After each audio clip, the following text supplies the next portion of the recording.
Hello everyone, this is Felicia Webster and welcome again to the other side of life. Today we're not going to do an academic. I'm only going to mention one researcher because we're going to talk about DNA and how DNA proves that anyone who has any kind of discrimination at all is a fool. I'm sorry, I'm not trying to insult anyone, but racism, discrimination of any kind on anybody is stupid. And we're going to talk about the DNA and the minimal divisions between all of us, how all of us are so close we could almost all be twins. And then I'm going to give you an example of why reincarnation proves that, I mean, we all should know that any kind of discrimination is stupid, but I'm going to give you a great example on reincarnation as to why, if you have any issues with anybody that's not based on their behavior, maybe you need to think again. So let's see. What am I going to do first? Let's talk about this researcher. His name is Ted Christopher. You know, one of the things I love about school is that one of my first professors said, she talked about how much fun it can really be to read certain articles. And it's true, some articles it's just like wah wah wah wah wah wah. If you ever saw Charlie Brown, then you know that noise, and it's just like, oh my God, I have to read through this because I need to pass this test at a certain level coming up.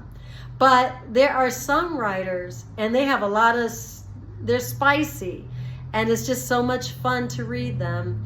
And Ted Christopher is one of those people.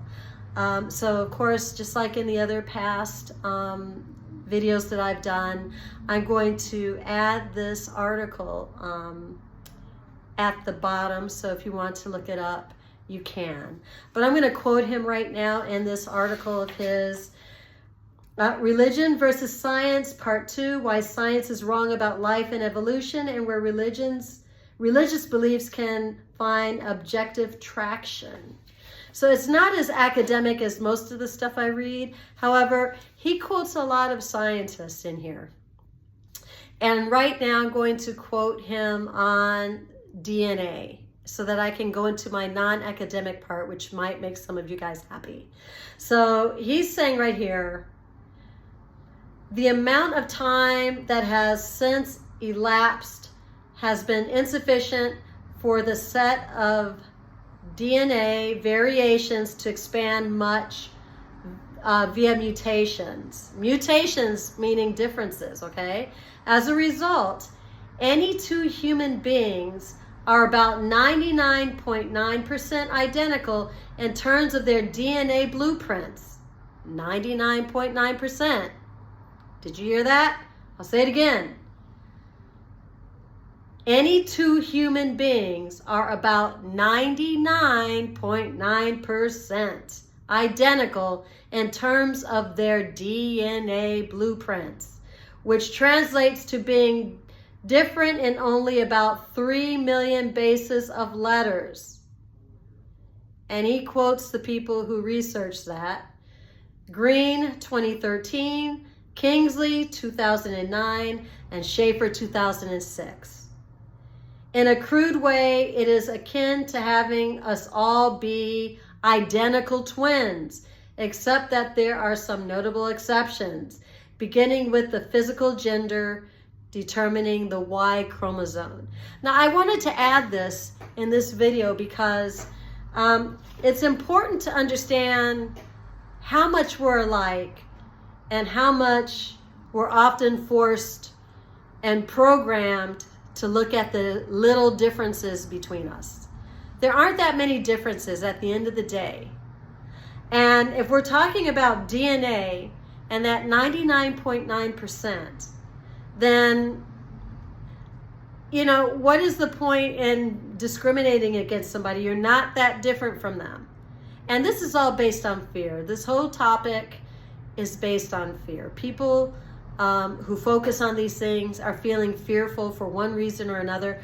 We don't even have to get into why they're fearful. That's a whole nother video. And that video would be more than 5 minutes. We're already at 5 minutes right now. But I want to get into, and I'm sorry this will be a little bit longer. I wanted to get into that because the reason why these studies were done, they actually studied identical twins, one that might have had schizophrenia and one that did not. And that's how some of these studies came up with, after investigating, they came up with this lack of difference between all of us. Now, what does that have to do with reincarnation? It has quite a bit to do with it in terms of who we are, what we're doing, when we come back. Are we the same when we come back? Why would we be the same when we come back? Okay. Okay, so now we're not academic. Now I'm just going to speak my mind, my thoughts and feelings, if you care to listen. We're here to learn. If we sit back and we put aside all the things we've been programmed all our lives about rules we're supposed to believe, about why we're here, none of us know exactly why we're here. We may have some ideas. We may have some thoughts about it. I obviously have some because I'm about to share them, or I am already sharing them. But we really don't know. And the fact being, we don't know. If we're following a religious text, we don't know if that's all. It might be part of the story. It might be an a part that uses examples and that you're not supposed to take literally. We don't know. We just don't know all the answers. None of us have all the answers, and that's okay. That should be a relief to all of us. We should be open to any other possibility. And so here we go. We're going to talk about the possibility of reincarnation and what reincarnation is about. And maybe we don't know, even if reincarnation is true, which I believe it is. We don't know why, and now that I'm not reading anymore, I can take those off. We don't know why reincarnation is what it is, but it seems to me we're here to learn. I think we can all agree we're here to learn. We're not here to pay taxes to somebody and make other people get rich. We're not here for that. We're not meant to be slaves. We're not meant to be, people just blindly following some rules so other people can be happy and many people can be miserable. I don't believe that's why we're here. But we are here to learn. So when we come back, if we're here to learn, why would we come back and have the same experience every time? That's just like saying, well, okay, I finished kindergarten. Let's do kindergarten again and again and again and again. Why would we do that? The only way we would really learn from reincarnation is to come back a little bit different so we can have someone else's experience and have a perspective on someone else's perspective. And then depending on how we behave, maybe have a little bit of karma for, a dose of karma for good medicine so that maybe next time we'll know better to come back and behave that way towards somebody again. Now, there is a story I like to say to people. Some of them don't like to hear it, but this is my example. Let's say, and yes, I am black, so I'm going to use this example. And I hope nobody's offended by it, because at the end of the day, this is about reincarnation and somebody a soul having more than one experience. Let's say you are the slave master, okay? Let's just say you're the slave master and you have a whole spread. You've got all sorts of folks working on your land for you, and some beautiful woman that's under your control catches your eye, and you do what some slave masters did.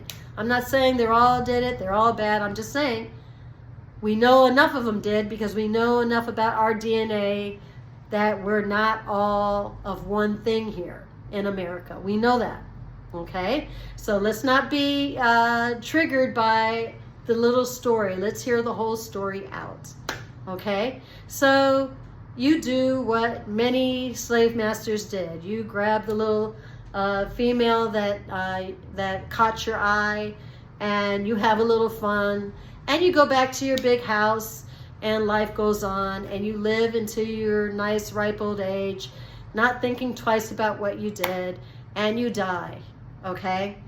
And then the female, you know, she lives with the repercussions of the incident. She gives birth, and she goes on with what she's forced to do for the rest of her life, okay?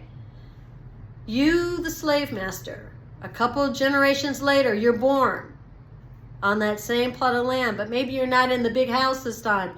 Maybe you're the great-grandchild of yourself in one of those slave shacks where the female you were attracted to used to live.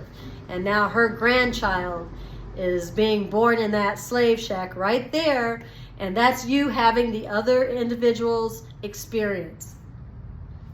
That is what reincarnation could and should be. It's a lesson. You had a lesson of power. Now you get to have the lesson of not having power. And I'm not saying that anything is okay, that what the slave master did was okay. This is strictly about reincarnation and the karma or the invitation to learn what you didn't get when you were here the last time, okay? That is not to say that people having a bad experience are deserving of it and it's their karma and we shouldn't have compassion for it. I'm not saying any of that at all. What I am saying is, in reincarnation, we don't come back the same. And those of us who have had past life regressions know we've been back. We've been here before and we weren't what we are now. I've spoken to many people, many academic people, who know what some of their past lives were, and they know they didn't come back that way every time. So I just want you to think about that, and without forcing you to say, oh my God, I'm not going to read that shit or that crap that she posted down there as her proof or her evidence for reincarnation. This time I just want you to think about the possibility of, okay, there are consequences. We know there are consequences to behavior. And that's what karma is about. Karma is about not just punishing, but learning. Well, you needed to learn this lesson because you didn't get it. Okay? That's what reincarnation is. And you come back and you get to learn something that you didn't get before. You had, you were blessed with a good life, and you took advantage of it, of those blessings that you had by taking advantage of other people who didn't have your power. So now maybe, and mind you, karma can come in the same lifetime, but reincarnation is about lessons, okay? Remove the punishment and think about, what did the person need to learn? What is the utmost way of learning? Maybe having the other person's experience, or having an experience similar to that person. Anyway, I'm way over 5 minutes. I hope you will watch it, and I hope you found this interesting. I will put Ted Christopher's article in the comments. Again, if you have any questions, if you'd like for me to focus on something specific, please let me know. I'd be happy to do it. And I look forward to talking to you soon. Have a great day.